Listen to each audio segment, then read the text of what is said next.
What if forgiveness isn't strength, but self-sabotage? Yes, I want you to sit with that notion for a moment, not as an abstract musing, but as a forceful challenge to the sacred cow of our collective morality. Imagine the scripts handed down by religion, by fairy tales, by self-help gurus and motivational posters. To err is human, to forgive divine. We're told it is noble to let go, that forgiveness elevates the soul and sets us free. Yet how many of us, in the silence of our own bedrooms or the wakefulness of another sleepless night, wince at memories of our own forgivenesses? Moments when we turned the other cheek for friends who lied, for partners who betrayed, for family who bruised us in ways both visible and not. How many times did we declare, "It's okay," or "I forgive you," not because our wounds had healed, but because society demanded grace of us? Isn't it strange that the world shouts praise for those who can forgive anything, but fails to mention that more often than not, these are the very people who are hurt again and again? I wonder, have you noticed this too? The forgiving carry the weight of the world, but the world seldom shoulders any weight for them. Instead, it treats their forgiveness as a license, a blank check for future harm. In relationships, in workplaces, even at the dinner tables of our childhoods, the pattern repeats. Forgiveness offered, transgression returned. As if to be endlessly forgiving is to volunteer for continual hurt. I want you to consider not just the emotional toll, but the practical consequences. A forgiving employee takes the blame, absorbs the extra work, and quickly becomes the go-to target for exploitation. The forgiving partner rationalizes betrayals, persuading themselves to see the good side, all while the pattern grows roots in the fertile soil of unchecked mercy. We are taught not only to forgive individuals, but to forgive whole systems that benefit from our resignation. It's just the way things are, we're told. You're the bigger person if you let it go. But is that really wisdom? Or is it a quiet encouragement to be complicit in our own diminishment? Let's look through Machiavelli's eyes, just for a moment. In The Prince, he warns of the dangers that come with an excess of mercy, especially for those who must survive and thrive in a world that prizes power, cunning, and the will to assert oneself. Machiavelli valued calculated pragmatism over feel-good ideals. For him, misplaced compassion was a liability, one that invited further attack. He observed that those who are too ready to forgive are often seen not as virtuous, but as weak, and thus expendable. Think about that. Could it be that our much-lauded forgiveness is read by the world not as inner fortitude, but as a sign that our boundaries are permeable, our resolve up for negotiation? You might remember situations from your own life or the lives of people close to you where mercy did not inspire improvement or remorse, but escalation. The child forgiven for breaking curfew tests the limit again the next weekend. The friend forgiven for gossiping doesn't stop, but simply expects another pardon next time. Even institutions and governments rely on public forgiveness after scandals, banking on the shortness of our memory and the softness of our boundaries. Why change if we will forgive?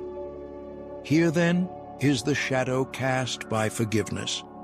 Far from always healing, it can become a solvent that gradually dissolves the individual's core sense of justice and safety. When forgiveness is performed on demand, when it is expected rather than earned, what it really accomplishes is to blur the lines between right and wrong, to rewrite personal history in favor of the person who was never made to reckon with the harm they caused. Does forgiveness heal, or does it erase us? Do the teachings we inherited tell us to be wise, or merely to be silent in the face of wrongdoing? So I ask you, how much more of yourself are you willing to lose in the name of letting go? Is there a line between being merciful and being invisible, between being strong and being sacrificed on the altar of someone else's comfort? What would it mean to question the inheritance of forgiveness, to truly examine whether what we are told is noble is, in fact, the path to wholeness? This isn't an invitation to abandon all mercy, but it is an urgent request. What if, in forgiving too quickly or too often, we weren't growing but fading? In this light, perhaps the deepest wisdom is not in letting go, but in choosing, carefully, bravely, what, and most importantly, whom we allow to pass through the gates of our pardon. Let's linger here and probe the anatomy of forgiveness, not the lyrical, sentimental model so often sung about, but its actual mechanics in the messy, daily grind of life. What happens when we forgive transgressions without consequence, when our mercy spills over into permissiveness? It's an uncomfortable question, often glossed over in tales that conflate kindness with lack of boundaries. Yet, real wisdom, practical, lived wisdom, emerges only when we dare to look directly at what's truly at stake. Imagine a scenario. You have a friend who repeatedly makes promises to meet, to help, to show up, and yet, inevitably, a last-minute text comes. "Sorry, something came up. Can we reschedule?" The first time, you shrug. Life happens. The second time, you're a little disappointed, but you understand. But the fifth time, the 10th, each apology as casual as the last, something in you begins to wobble. On the surface, you may dutifully offer forgiveness, but a sour taste lingers. Are you, in this cycle, honoring your own dignity, or eroding it? Or take the office? A coworker shines in meetings, parroting ideas that you carefully seeded the week before. You say nothing the first time out of generosity. The second time, they lock eyes with you and give a wink. You think, well, perhaps it's not so serious. But then the pattern repeats, and a silent anger stirs. Each act of consequence-free forgiveness chips away not only at your own sense of justice, but at your self-respect. What does it cost your spirit to be endlessly tolerant? A more intimate wound, in partnership. Trust is breached, maybe by an indiscretion, maybe by repeated dishonesty.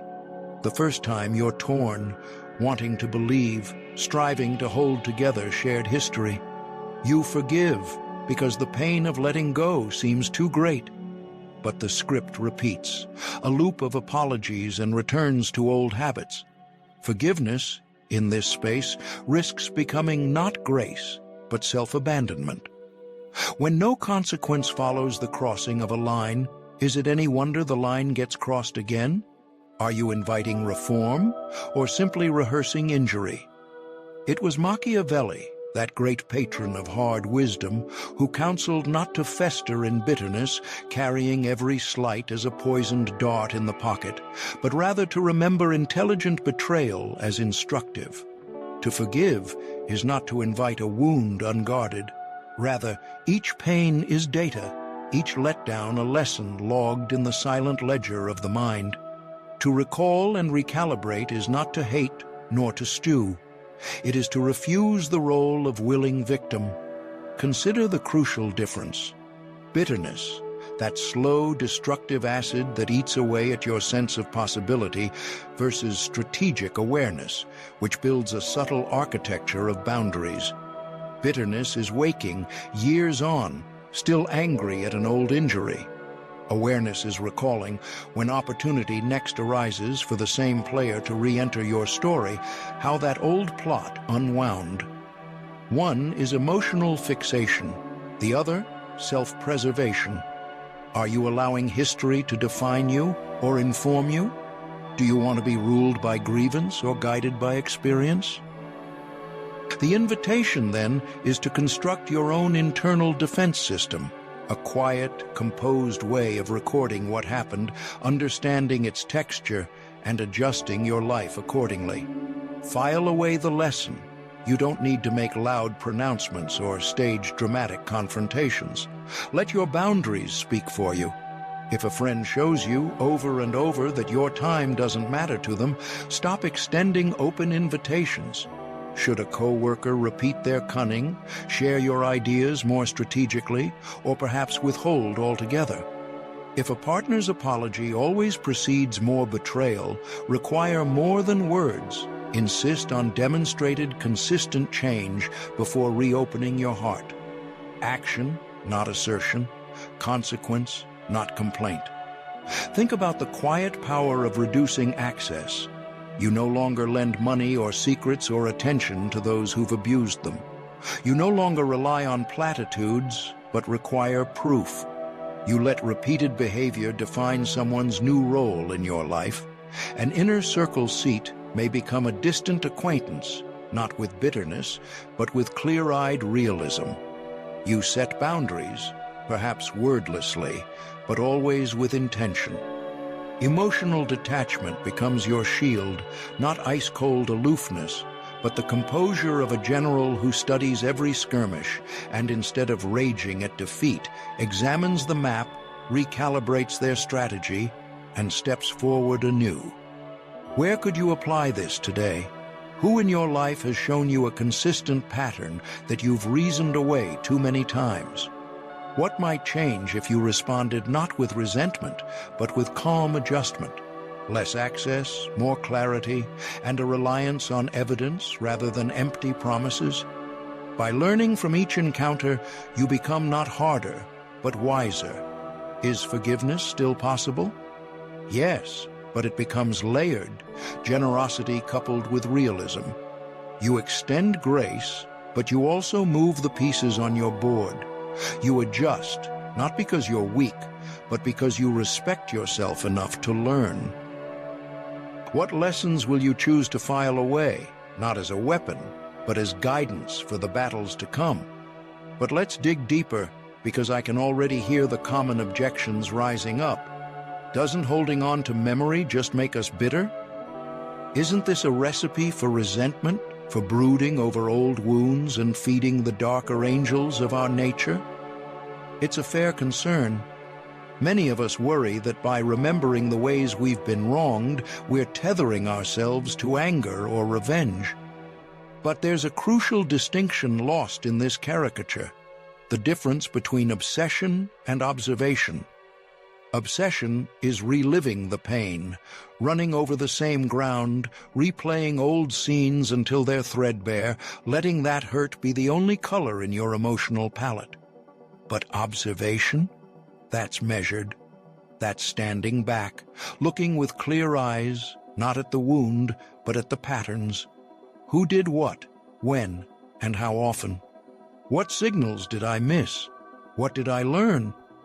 Imagine memory not as a cauldron bubbling with yesterday's suffering, but as a data-driven logbook.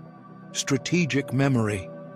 The point isn't to keep yourself forever tethered to the sharpness of yesterday's betrayal, but to harvest information from it. Patterns have power, and we cannot see them if we deliberately blind ourselves to them. Here's the practical side. Consider the psychological dynamic. When someone has wronged you, the usual dance is all too familiar. You explode with indignation, maybe let loose words you regret, and they roll their eyes, chalking your reaction up to emotion, to irrationality, to weakness. There she goes again, always so sensitive. Anger is visceral, and most of the world knows how to bargain with it, weather it, even dismiss it. But show them your unfazed composure, coupled with a seamless, unflinching memory? That's unsettling. That's unpredictable. It puts the power quietly in your hands because you are no longer letting their behavior dictate your emotional response. You become, in that moment, the ledger keeper, not the wounded party. Think of the manipulator who relies on your willingness to forget each manipulation, or the opportunist who counts on your short memory, or the repeat offender who thrives in the fog of collective amnesia. Now imagine their discomfort when your response is not a storm of protest, but a simple, clear statement. I remember. You don't retaliate, you don't rant, you simply don't forget. Watch what happens.